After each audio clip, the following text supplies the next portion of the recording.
Read the title. Hello and welcome to my channel, Boo Snakes and More. Today we're going to be talking about a DC flop from the early 2000s. So please like this video and subscribe to the channel. And for more videos like this, watch my other half channel, A&A Snakes and Stuff. My youngest son's channel, He Needs Toys and Games, or my oldest son's channel. It wasn't a flop. Now let's dive into the videos. It only had one season since no one knew how good it was. It often feels like there are more superhero movies and shows than we can keep track of. Between the larger superhero universes, fans have several new productions to keep up with each year. And honestly, who's complaining? However, it does mean that older content sometimes gets lost in the wind. Before the Arrowverse, the most prominent live-action DC series trend to be remembered as Superman's domain, thanks to Smallville and Lois and Clark. The new Lois and Clark. Who the fuck's Lois? Oh my god! Superman's gay now! Oh wait, no, he actually is gay now. Lois is the guy that went with Clark and did the expedition on the Lois and Clark trail. Anyways, what I mean here is not Clark. Superman isn't gay.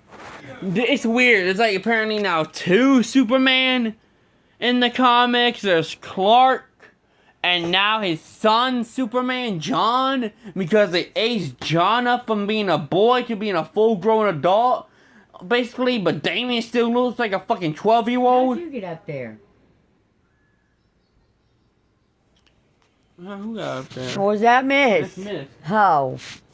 It almost looked like Little Dude from here. No. Or is he still in there with Mom? Mom's out.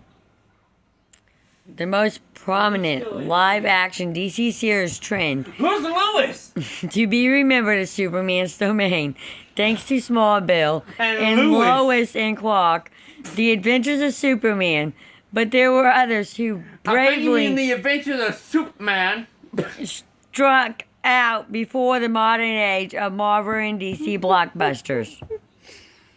One of the most interesting examples is Birds of Prey, which brought beloved characters to the live-action front as early as 2002. I don't know why people didn't like the show. It had Mark Hamill voicing the Joker. Memorable it was to Factoid fans as the debut of Mark Hamill's brief other take on the Joker tried to break the mold and create something new.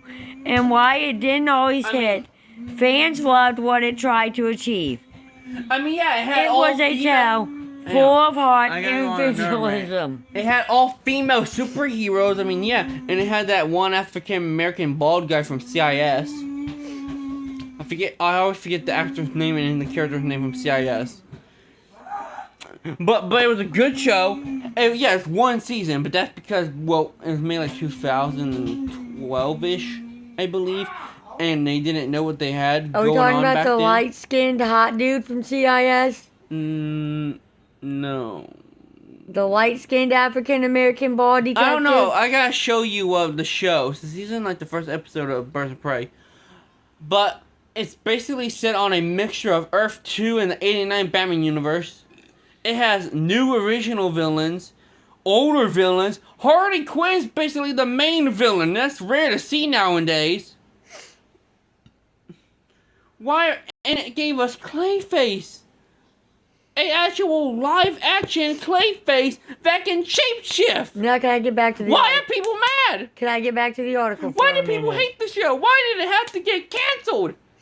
It did come back for a little bit. I mean, not the show, but the characters from Birds of Prey was a WB production. It was a good show. With Loretta I don't know how to pronounce the actor's name. Gillids at the helm.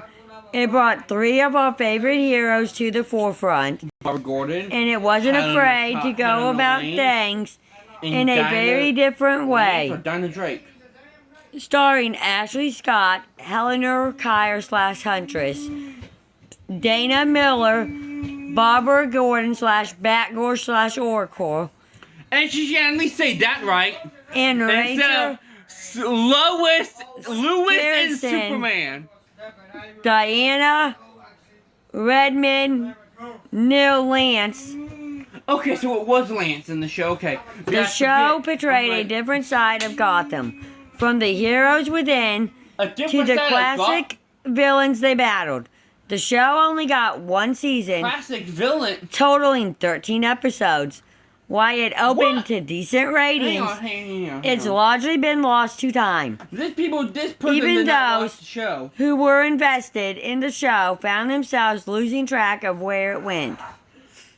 Nah, man, these people did not watch that show. There's only like fucking 4 classic villains, and one of them isn't even the original. That is Clayface. I believe it's the 4th one. Or it could be Preston Payne. And I don't think it's Preston Payne, it's the 4th Clayface. My phone being broken and using yours and your brother's to record is going to lead to a lot of nerdery and things. Yes. And Harley Quinn is the other classic villain. The Joker is a little bit in the show, but not that much. And the other villain is Lady Shiva. There's only 4 classic villains. This person didn't watch the show. And what do you mean by Gotham from another side? It's dark and gloomy like it always is. It's fucking rainy as fuck. I don't want to live there. New Gotham City, old Gotham problems. The story of Birds of Prey takes place New Gotham, old problem. in a slightly distant future, years after Batman has left. There's a lingering open-ended question about what happened to Batman, the person who plays which Alfred presumably I forgot. would have Hey, been I got another fun answered fact. in later seasons. I got another fun fact. Fun fact, the person who played Alfred in some episodes of the show is the same person who played Alfred in the 89 movies. That would, I like that. I like Alfred. Alfred's badass. But He's never military. got a chance to play out, since Gotham always needs a hero to save the day. Barbara Gordon, fully in her Oracle era, stepped up I mean, she got paralyzed. to lead the war on Gotham's criminals. Her feet are on the ground, of course, are Helena and Diana. Helena. Anyways, my mother thinks that Barbara was faking being paralyzed. Birds of Prey played Can around someone please send me with a many copy of the Killing concepts. Joke so I can tell her that she wasn't pretending? Some familiar, some new. Of the later bracket, the show presented Alfred Pennyworth, Irene Abercrombie Don't know how to as Helena's inherited butler, and included at least one police officer trying to find the balance between making a difference and vigilantism. As for an origin story, Barbara was shot by the Joker, ending her days as Batgirl, while Helena, the daughter of Catwoman and Batman, and why her father's absence is a mystery. It's very clear that Catwoman has been killed. That leaves Diana, who becomes the new addition to the trio, Black Canary. the fresh blood, so to speak, playing the role of audience surrogate. You may notice that she's missing her classic code name. We can only assume she would have grown into that mantle with time.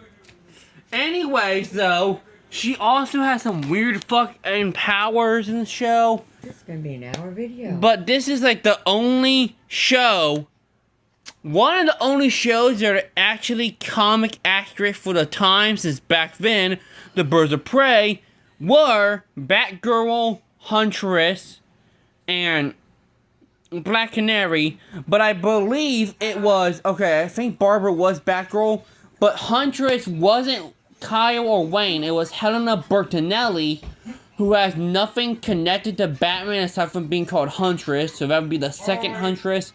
And I think Black Canary was Dinah Drake or Still Lances. I don't remember which one came first.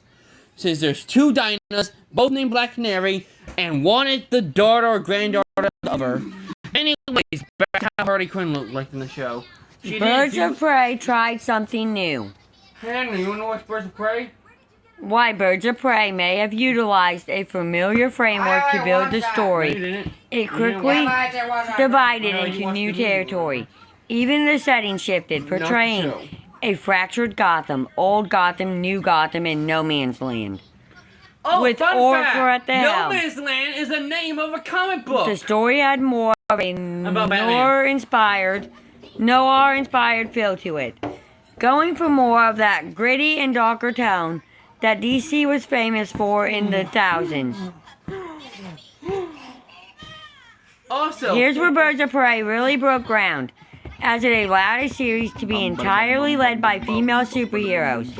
They were complex, had lives, motivations, and needs outside of their relationship Can I have that? status. Can I have that? And more. It likewise provided them No. with an intriguing villain, Dr. Harleen Quinzel. She's a different take on Harley Quinn. We're breaking the shit The here. one that No. I'm fixing your mistake. What do you mean, new? What the fuck you mean by new? This ain't exactly like this is where it breaks. It's a show led by female superheroes.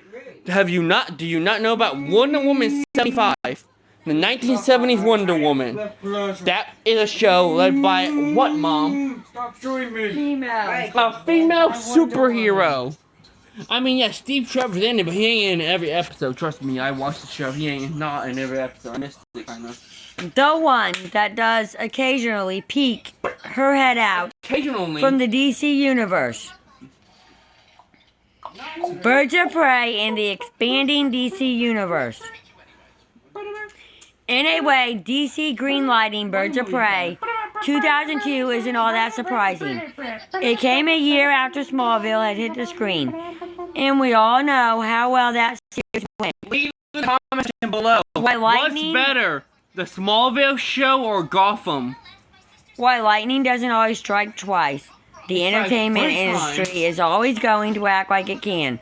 Birds of Prey doesn't have any direct ties to Smallville, though interestingly, it would forge a tie to Arrowverse, which came out several years later. During